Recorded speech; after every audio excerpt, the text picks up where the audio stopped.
Hi friends, welcome to MK cooking channel. இன்னைக்கு நம்ம ஒரு சூப்பரான சட்னி தான் ரெடி பண்ண போறோம். ஒரு 10 மினிட்ஸ்ல செம்ம டேஸ்டா சூப்பரா ரெடி பண்ண போறோம். தோசை இட்லிலாம் அவ்வளவு சூப்பரா இருக்கும். வாங்க எப்படி செய்யுதுன்னு பார்ப்போம். அதுக்கு பாத்தீங்கன்னா ஒரு 2 வெங்காயம் பாத்தீங்கன்னா இந்த மாதிரி பெருசா கட் பண்ணிக்கோங்க. அது கூடவே பாத்தீங்கன்னா ஒரு 4-5 பல்லு பூண்டு எடுத்துங்க. இந்த சைஸ் அளவுக்கு புளி எடுத்துக்கோங்க.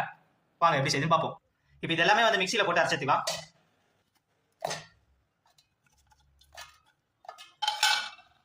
அது கூடவே கொஞ்சம் சீரகம் போட்டுக்கலாம்.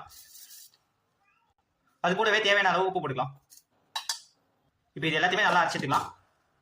இந்த மாதிரி ஒரே ஒரு சுத்து மட்டும் விட்டு அரைச்சிட்டு காலத்துக்கு ஏற்ப பச்சை மிளகா போட்டுக்கலாம். இப்போ இதையும் நல்லா அரைச்சி எடுத்துக்கலாம். நல்லா அரைச்சி எடுத்தாச்சு. இந்த அளவுக்கு நல்லா அரைச்சி எடுத்துக்கோங்க. இப்போ கொஞ்சம் எண்ணெய் மட்டும் கொஞ்சம் நல்லா தாளிக்கிற எண்ணெய் வந்து சூடு பண்ணி இதோட வந்து ஊற்றி எடுத்துக்கலாம். நல்லா சூடு பண்ணி எடுத்தாச்சு. இப்போ இதெல்லாம் நல்லா மிக்ஸ் பண்ணிக்கலாம்.